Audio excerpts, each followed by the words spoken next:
जो कहानी मैं आज आपको सुनाने जा रहा हूँ वो एक सत्य घटना के ऊपर आधारित है।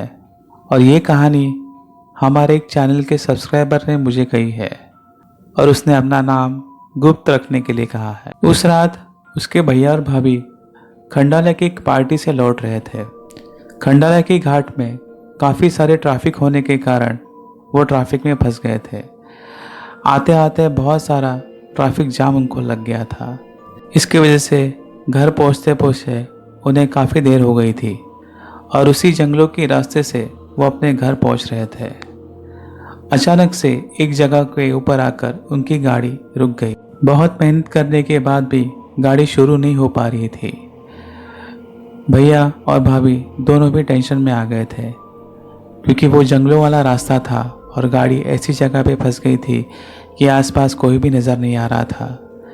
तभी भाभी की नज़र आसपास की जंगलों की तरफ गई। वो जंगल नहीं था बल्कि वहाँ पे एक शमशान था। और तभी भाभी बहुत डर गई थी क्योंकि भाभी गर्भावस्था में थी और अभी अभी उसने अपने 6 महीने पूरे किए थे और वो 7वें महीने में प्रवेश करने वाली थी। वो शमशान का नज़ारा देख के वो और भी डर गई थी क्योंकि उन्होंने सुना था कि ऐसे अवस्था में शमशान के आसपास नहीं जाना चाहिए, इससे बच्चे के ऊपर बुरा असर पड़ता है। और ये बात उसके दिमाग में चल ही रही थी। तभी उसी वक्त एक अघोरी आदमी की तपश्चर्या का आवाज़ उसे सुनाई दिया। बड़े बड़े मंत्र वो जोर से पढ़ रहा था और अग्नि में कुछ न कुछ डाल रहा था। वह अग्नि शमशान के अंदर से दिखाई दे रही थी भाभी को और वो देख के वो काफ़ी डर गई थी। शायद कोई क्रिया, कोई काली जादू या कोई साधना वो अघोरी कर रहा था, ऐसा उसे लगा। भाभी बहुत डर गई थी। उसने अपने पति से कहा, जल्दी चलो यहाँ से, मुझे काफ़ी डर लग रहा है। मुझे पेट में भी बड़ी तकलीफ़ हो रही है। मेरे पेट के अंदर से मेरा बच्चा जोर जोर से लात मार रहा है। कृपा करके जल्दी यहाँ से चलो, यहाँ मुझे बहुत डर लग रहा है। मेरी हालत बहुत ख़राब होती जा रही है। ऐसा दर्द मुझे कभी नहीं हुआ। ये दर्द मुझसे सहा नहीं जा रहा है। जल्दी तुम गाड़ी ठीक करो और यहाँ से चलते बनो। वो अघोरी की आवाज़ें, उसके मंत्र बार बार उसके कानों पे गूंज रहे थे और वो उसे तकलीफ़ दे रहे थे। और जितनी तकलीफ़ उसे हो रही थी उससे ज़्यादा तकलीफ़ उसके बच्चे को उसके पेट के अंदर हो रही थी। कैसे भी करके गाड़ी को ठीक ठाक किया और वहाँ से चलता बना। पर भाभी की हालत बदतर से बदतर हो जा रही थी। वो अपने पति को कह रही थी, मुझे अभी नहीं सहन हो रहा है। ऐसा लग रहा है कि मेरा बच्चा मेरे पेट के बाहर आने वाला है और ऐसी तकलीफ़ मुझे इससे पहले कभी नहीं हुई थी। तुम किसी अस्पताल में जाकर अभी का अभी मुझे दाखिल करा दो, मुझे अभी सहन नहीं हो रहा है। भैया बहुत डर गए थे। उन्होंने आसपास कोई हॉस्पिटल होने का अंदाज़ा लगाया पर ये सुनसान इलाका में कहाँ हॉस्पिटल मिलने वाला था। तभी उन्होंने GPS सिस्टम में देखा कि आसपास कोई हॉस्पिटल है। तभी एक 15 किलोमीटर के ऊपर एक अस्पताल था और उसी हॉस्पिटल के पास वो आकर गाड़ी रुक गई और भागकर जाकर उन्होंने उसी अस्पताल से डॉक्टर लोगों को बुलाया। डॉक्टर ने कहा, शायद बहुत बुरी हालत है आपकी बीवी की। इससे पहले ऐसा दर्द उनको कभी हुआ था क्या? भैया ने कहा, नहीं। डॉक्टर ने भाभी को पूरी तरह से चेक किया। डॉक्टर ने चेक करके कहा कि इनके लेबर पेन, वो भी 7वें महीने के पहले हफ्ते में, ऐसा हो ही नहीं सकता। ये कुछ अलग सी चीज़ है। मैंने अपने पूरे करियर में ऐसी डिलीवरी पहली बार देखी है।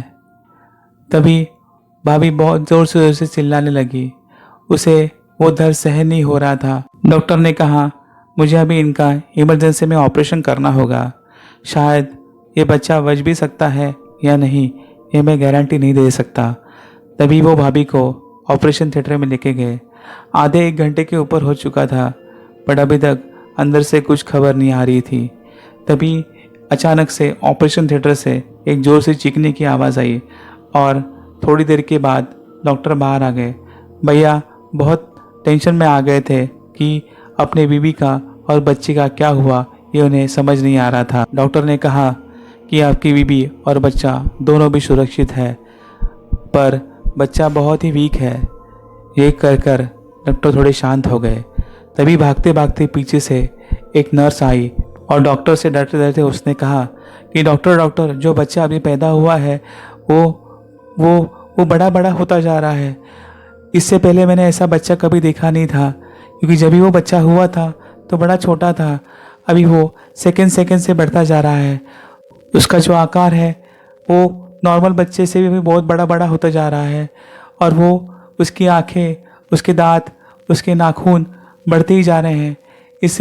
इससे पहले मैंने ऐसा बच्चा कभी देखा नहीं था। ये बच्चा नहीं, कुछ और है। आप ज़रा आके देखेंगे क्या?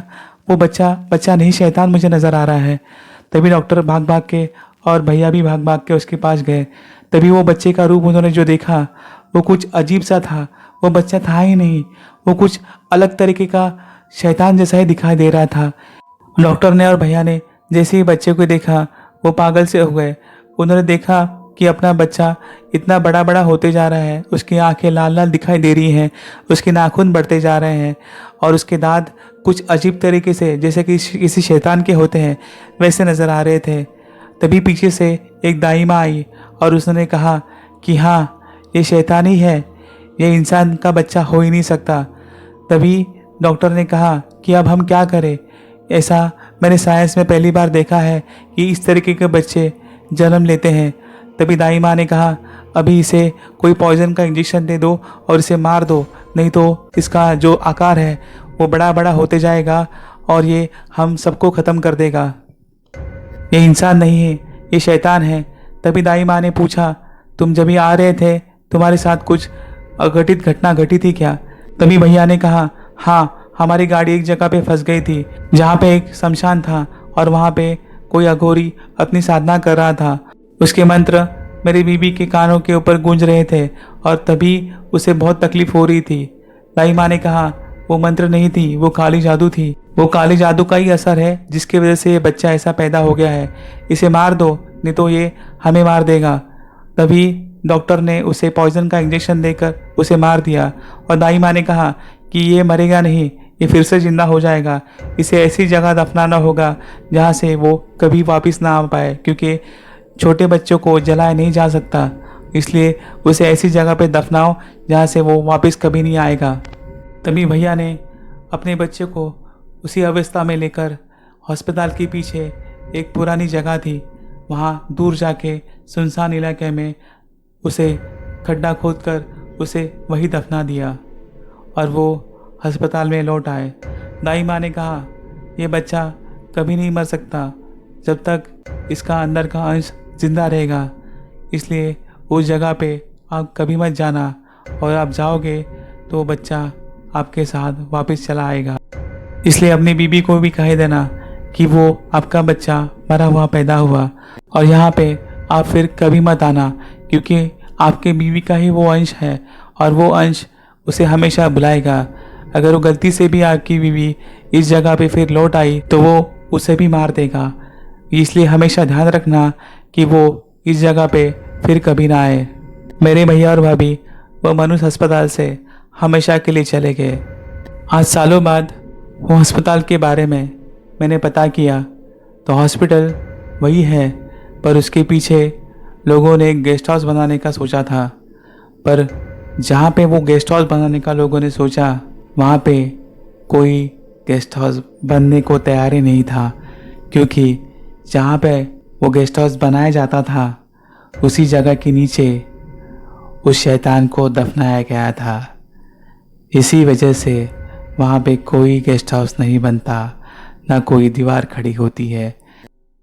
किसी ने भी उस जगह पर जाकर कोई गेस्ट हाउस बनाने की कोशिश की या कोई दीवार खड़ी करने की कोशिश की, एक तो वो दीवार खड़ी नहीं होती, और जो इंसान उस दीवार को खड़ी करने की कोशिश करता है वो कभी खड़ा नहीं होता, हमेशा के लिए उसी मिट्टी में दफन हो जाता है।